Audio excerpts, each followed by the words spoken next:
Hello everyone, this is Jagjit Singh and today we are studying a new poem, The Ball Poem. ये जो poem है ये John बैरमन जो हैं उन्होंने ये लिखी है. In this poem he has given an account of a child. एक बच्चा जो अपनी बॉल खो देता है, वो अपसेट है.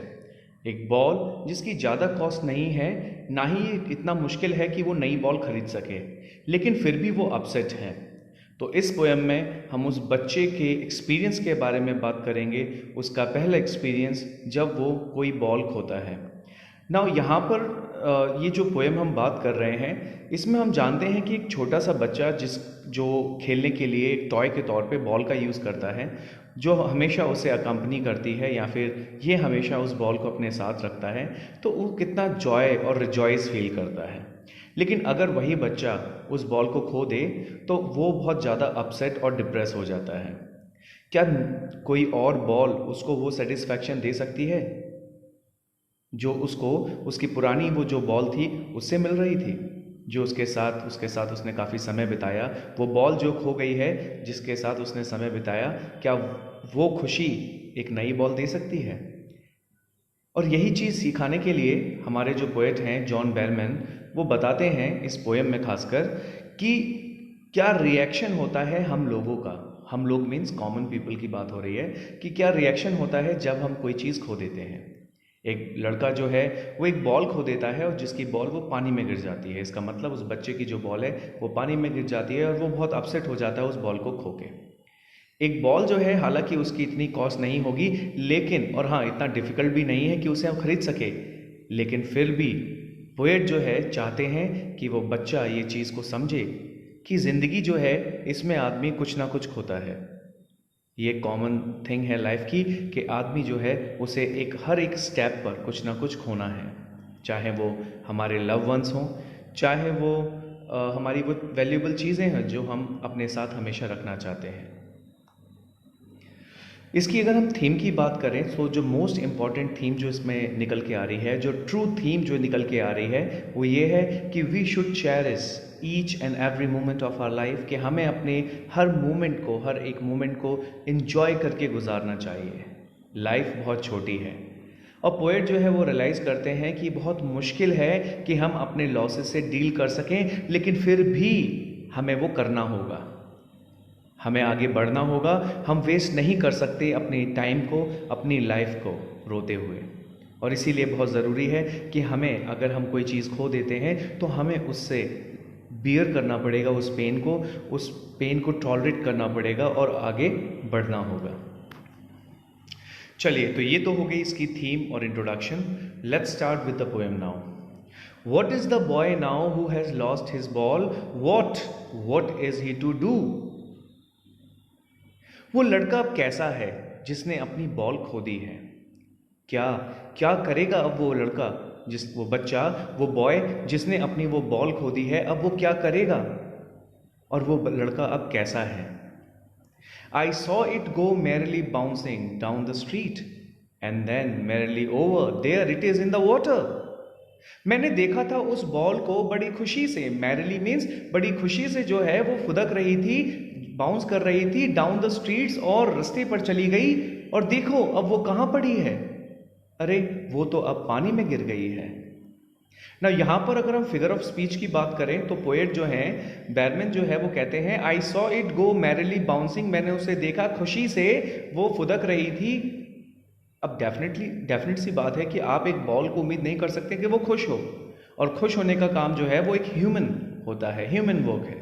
एंड इसीलिए यहाँ पर्सोनिफिकेशन जो है उसका यूज हुआ है.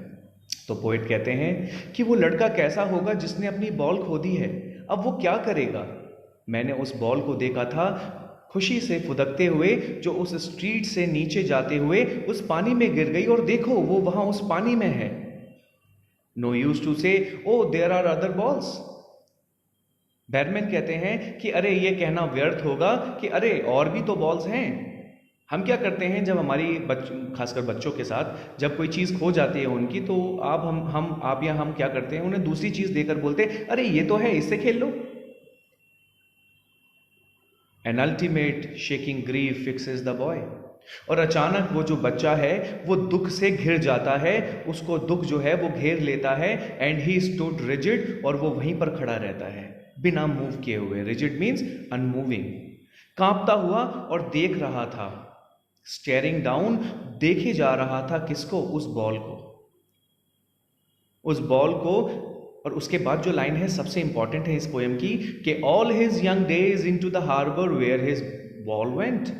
और वो जो बॉल जिस उस हार्बर में, उस पॉसिबली जहाँ पर ये रहता है वहाँ एक बंदरगाह है, हार्बर है, और उस हार्बर डेफिनेटली वो समुद्र के पास है, तो बॉल जो है वो पानी में गिर गई है। ये बच्चा उस हार्बर से कहाँ देख रहा है? उस बॉल की तरफ देख रहा है जो पानी में चली गई है। और यहाँ जो इंपॉर्टेंट वर्ड यूज हुआ है, ऑल हिज यंग डेज, वो देख रहा है उन बचपन के दिनों को डूबते हुए, पानी में बहते हुए, वो दिन जो उसने उस बॉल के साथ गुजारे थे। तो इसका मतलब जब हम किसी चीज़ को लूज़ करते हैं तो उससे जुड़ी यादें जो हैं वो उस बॉल के, उस चीज़ के साथ चली जाती हैं। मान लीजिए आपके पास बाइक है, आप बाइक के साथ आपने काफ़ी अच्छा समय बिताया और वो बाइक जो है वो चोरी हो गई, तो आप क्या करते हैं? आप याद करते हैं वो अच्छे दिन जो आपने उस बाइक के साथ गुजारे। और उसी तरीके से ये बच्चा याद करता है वो दिन जो उसने किसके साथ गुजारे? उस बॉल के साथ जो है वो गुजारे थे।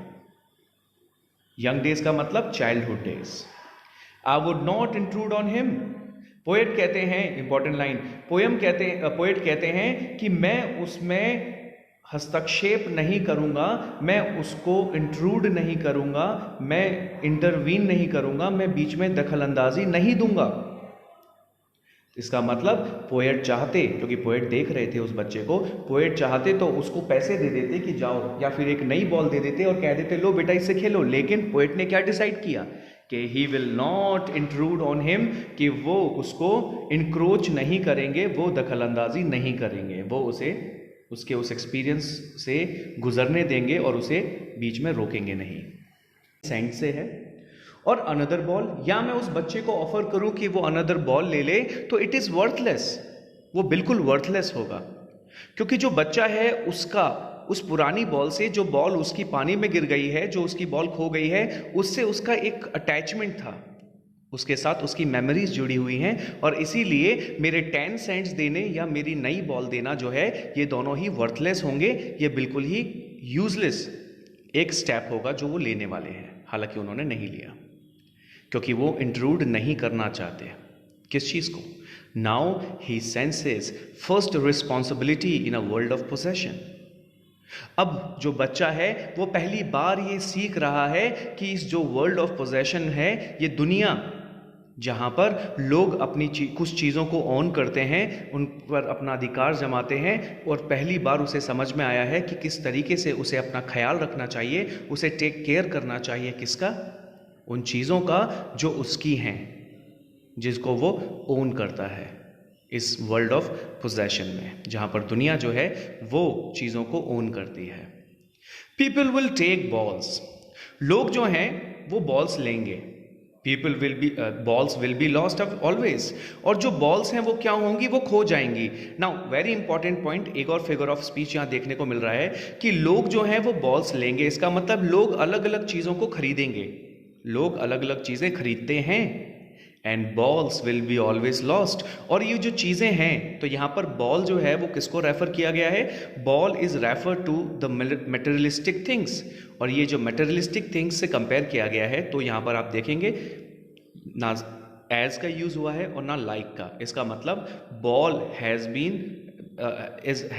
The symbol of the materialistic things and that's why it is a metaphor। तो याद रखिएगा इस पूरी पोएम में सिर्फ 2 फिगर ऑफ स्पीच हैं, एक पर्सोनिफिकेशन जो मैंने आपको बताया, और दूसरा बॉल्स। यहाँ पर बॉल किसको रेफर कर रहा है? मटेरियलिस्टिक थिंग्स, जैसे car, bike, furniture, houses, plots, fields, ये सारी चीज़ें जो है मटेरियलिस्टिक चीज़ें हैं जिसको बॉल से कंपेयर किया गया है। So for the revision, poet जो है वो कहते हैं कि लोग जो हैं वो अलग अलग चीज़ें खरीदेंगे, और वो जो भी चीज़ें खरीदेंगे वो क्या हो जाएंगी? वो कभी ना कभी खो देंगे। जैसा कि इस लिटिल बॉय ने खोया है। And no one buys a ball back, और वो चीज़, वो बॉल्स जो खो गई हैं, वो लोग जो चीज़ों को खो देते हैं वो दोबारा उन चीज़ों को नहीं पा सकते, चाहे वो पैसा ही क्यों ना लगा दें, क्योंकि पैसा is external, money is external. क्योंकि पैसा आपको वो चीज़ खरीद कर दे सकता है, लेकिन वो इमोशंस, वो फीलिंग्स जो जुड़ी हुई हैं उस चीज़ से, चाहे वो आपकी बाइक हो, जैसे मैंने आपको एग्जांपल दी, आपकी बाइक चोरी हो गई है तो आप नई बाइक तो खरीद सकते हैं, लेकिन वो इमोशंस जो आपके पुरानी बाइक से जुड़े हुए थे वो पैसा खरीद कर नहीं दे सकता। So you can purchase new things but you can not purchase the feelings, the emotions that were attached with the things that you have lost. He is learning. Poet John Berryman कहते हैं कि ये बच्चा जो है, ये boy जो है, वो अब सीख रहा है, अपने दिमाग में वो चीज़ों को एब्जॉर्ब कर रहा है अपनी आंखों के पीछे से। इसका मतलब अपने दिमाग से वो इस चीज़ को महसूस कर रहा है, वो फील कर रहा है। Now he is learning the epistemology of loss, how to stand up knowing what every man must one day know and most know many days, how to stand up. और ये जो बच्चा है आज समझ रहा है, लर्न कर रहा है, उसको ये नॉलेज मिल रही है, किसकी? Knowledge of loss. इसका मतलब जब लॉस होता है तो कैसा महसूस होता है, उसे क्या करना चाहिए, इस चीज़ को आज वो बच्चा सीख रहा है। क्या सीख रहा है? हाउ टू स्टैंड अप, कि अपने उस लॉस से किस तरीके से स्टैंड अप करना है, किस तरीके से ओवरकम करना है, वो बच्चा सीख रहा है। और यही चीज़ नोइंग, ये बात जानते हुए, what every man must one day know, कि एक आदमी जो है उसे एक दिन ये सीखना पड़ता है, और हर आदमी सीखता भी है कि हाउ टू स्टैंड अप, कि किस तरीके से हमें अपने उन लॉसेस से उभरना है, ओवरकम करना है, and we have to go further, क्योंकि लाइफ एक है। We can not ruin our life in the sorrow, in the past sorrows. We have to start our life again. We have to start up again. हमें अपनी ज़िंदगी की दोबारा शुरुआत करनी पड़ती है लॉसेस के बाद भी।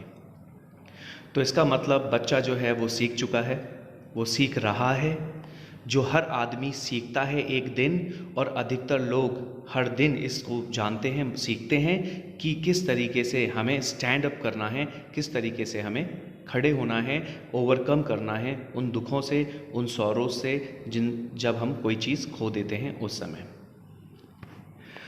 Okay, let's come to the most important points of the poem. ये एग्जैक्टली स्पेसिफिक डिटेल्स हैं जो मैंने आपको समझाई है, उन्हें स्पेसिफिक तरीके से यहाँ मैंने मेंशन किया है। ये आपको डिटेल समरी भी दे देंगी एक तरीके से इस पोएम की। फॉर एग्जांपल, जो बॉय है उसने अपनी बॉल खो दी है, हमें ये पता है।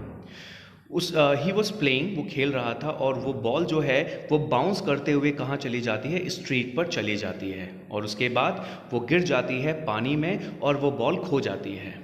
जो बॉय है वो देखता है अपनी आंखों से, हेल्पलेसली वो देखता है जो वहाँ पर हो रहा था। इसका मतलब जब पानी में बॉल गिरी और वो फिर पानी में फ्लोट कर रही थी, तो इस चीज़ को वो देख पा रहा था। वो वहाँ पर रोते हुए, मोर्निंग करते हुए, अफसोस मनाते हुए वो वहाँ पर हेल्पलेसली खड़ा था। क्यों? क्योंकि उसने अपनी बॉल खो दी थी। ये जो लॉस ऑफ द बॉल है, ये शायद एक ऑर्डिनरी सी चीज़ आपको लग रही हो, ऑर्डिनरी सी चीज़ लग रही हो, लेकिन it seems that boy lost such balls many time while they are playing. हालांकि हम ये मानते हैं कि बॉयज़ जो हैं वो खेलते हुए काफ़ी बॉल्स जो हैं वो उन्हें क्या कर देते हैं? खो देते हैं। और बॉय जो है उसे इसका फर्ज क्रिएट नहीं करना चाहिए, बच्चे को ज़्यादा टेंशन नहीं लेनी चाहिए कि अरे मेरी तो बॉल खो गई। लेकिन ये जो लॉस ऑफ बॉल है यहाँ पर एक सिंबल की तरह प्रेजेंट किया गया है, इसकी एक डीपर मीनिंग है, इसका एक डीप मीनिंग है जो मैंने आपको बताया कि ये जो लॉस ऑफ बॉल है ये लॉस ऑफ बॉल नहीं है। वो सारी चीज़ें जिन्हें हम पोजेस करते हैं, जिनको हम ओन करते हैं, उनके लॉसेस पे हम कैसा महसूस करते हैं और किस तरीके से हम ओवरकम करते हैं, ये उसके ऊपर रेफर किया गया है। जो लॉस ऑफ बॉल है वो एक लॉस ऑफ चाइल्डहुड है, क्योंकि उस बच्चे के साथ उसकी कुछ मेमोरीज जुड़ी हुई हैं जो कि क्या हुई हैं, उस बॉल के साथ चली गई हैं, और ये मेमोरीज के साथ साथ उसके ड्रीम्स भी हैं जो उसके साथ चले गए, उस बॉल के साथ चले गए। और एक बार जब वो चीज़ चली जाती है, जब लॉस ऑफ ड्रीम्स होता है, लॉस ऑफ चाइल्डहुड मेमोरीज होता है, तो वो फिर दोबारा कभी लौट कर वापस नहीं आती है। सिमिलरली हम उस बच्चे को ये कंसोल भी नहीं कर सकते, उसको ये सांत्वना भी नहीं दे सकते कि अरे लो एक और बॉल ले लो, क्योंकि वो दुखी है। इसलिए नहीं क्योंकि उसकी बॉल खो गई है, क्योंकि वो दुखी है क्योंकि उस बॉल के साथ उसका एक अटैचमेंट था। और दूसरा इसलिए क्योंकि वही बॉल जो उसके साथ उसका अटैचमेंट था, उसे हम दोबारा वापस नहीं ला सकते। इस वजह से बच्चा जो है वो ज़्यादा दुखी है। जो इनोसेंट चाइल्ड है, that he has lost can not be replace, वो चीज़ जो उसने खो दी है कभी रिप्लेस नहीं की जा सकती, और यहाँ तक कि पैसा भी उसे वापस नहीं ला सकता, because it is not about the materialistic thing, it is about the attachments, the feelings and emotions which are attached to that. क्योंकि पैसा जो है वो कोई चीज़ ला सकता है, वो एक इंस्ट्रूमेंट ला सकता है, वो एक मटेरियल ला सकता है, वो कुछ भी ला सकता है, लेकिन वो फीलिंग्स, वो लाइफ, वो टाइम जो गुजर गया उस चीज़ के साथ, जो खो गई है, उसे कभी वापस नहीं ला सकता। अल्टीमेटली उस बच्चे के दिल में, दिमाग में एक चेंज आता है, उसको समझ में आता है कि एक्चुअली ये दुनिया कैसी है। उसे समझ में आता है कि जो लॉस है, लूजिंग करना जो चीज़ों को है, वो एक पार्ट ऑफ लाइफ है, और वो सीख रहा है कि चीज़ें आएंगी आपकी ज़िंदगी में, आप उन्हें खोएंगे, और इस लॉस को जो है ये पार्ट ऑफ लाइफ है, और इसे हमें क्या करना होगा, इससे हमें सीखना होगा और एडजस्ट करना होगा।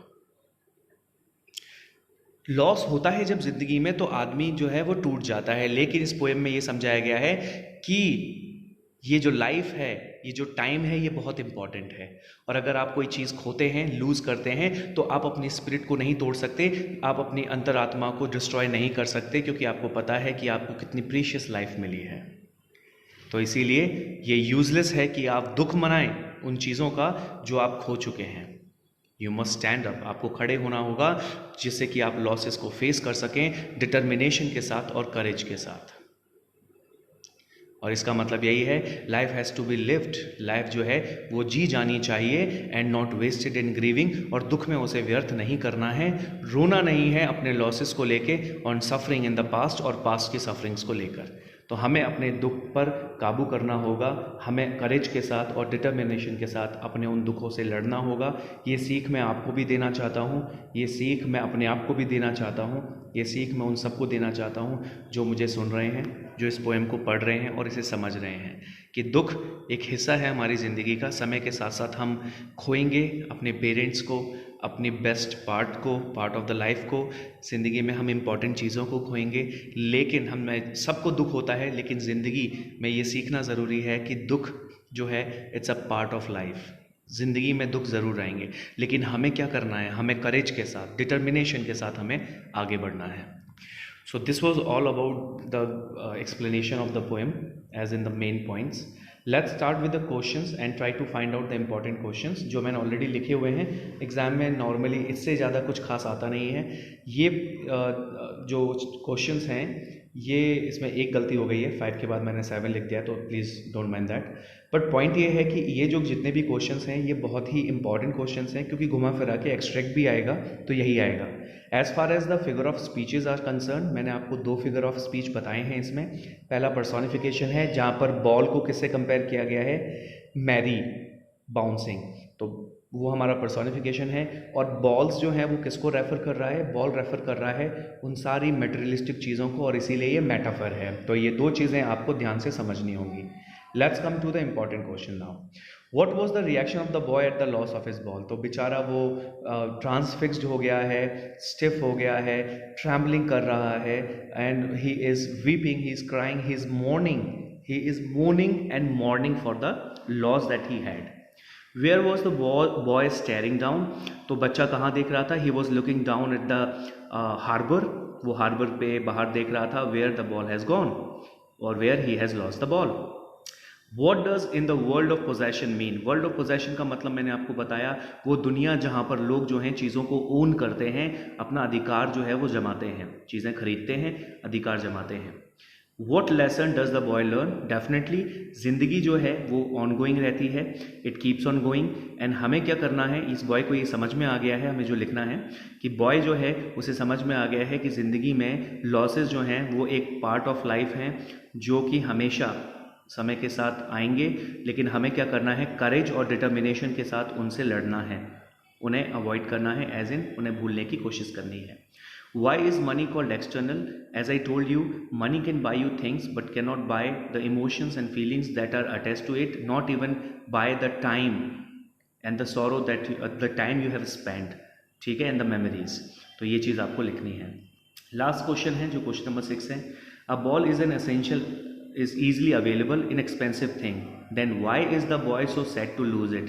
As I told you, it might be his first experience of losing things, but this is the time when he agrees, when he understands that losing the things is a part of life and it has to be there with our life।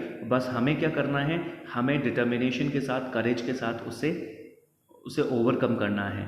सो एक ball जो है definitely easily available हो सकती है, inexpensive हो सकती है, लेकिन now in this particular contest it is not about the ball, it is about the emotions and feelings, the time that we have given to that thing, that is more important. तो इस तरीके से सारे question जो हैं बहुत precisely explain कर दिए गए हैं। Let's come to the MCQs। मैं MCQs ज़रूर देता हूँ, तो इसमें भी मैंने आपको MCQs दिए हैं, मैं जस्ट रीड करूँगा and I want you to answer these MCQs and send it to me or either on my WhatsApp account or on my YouTube. Who loses the ball? The option are the poet, the boy, A and B, none of the above. You know who loses the ball. Where has the boy lost his ball? तो ball जो है वो कहाँ खोई थी? In the water, in the school, in the fire, at home. How does the boy feel when he loses his ball? तो बच्चा कैसा फील करता है जब वो बॉल खो देता है? Confused, shaken, trembling, all of the above। आप सबको पता है। What does the poet say about money? Money के बारे में वो क्या कहता है? It is internal, external, useless, all of the above। Question number 5, What does the poet say about this world is made of? ये दुनिया किससे बनी हुई है? Is it made of possession, happiness, joy और troubles? इसमें से एक ऑप्शन सही है, आप मेरे को आंसर बताइएगा। The boy remembers his days। कौन से डेज की बात कर रहे हैं? Infancy, youth, as in young, old, all of the above। हम किसकी बात कर रहे हैं इस पोएम में? What could the poet buy for the boy? What could the poet buy for the boy? Boy के लिए वो क्या खरीद सकते थे? Book, bag, ball, toys। How are the boys' eye? Boys की आय कैसी हैं? Brilliant, dull, desperate, all of the above। Okay, 9th question, what meaning is the boy learning? Meaning of loss, meaning of life, meaning of playing, the meaning of happiness। Who is the poet of the poem? Now this is very simple question। Calvin Wells, John Berman, Leslie Norris या Robin Callan। So please let me know the answers।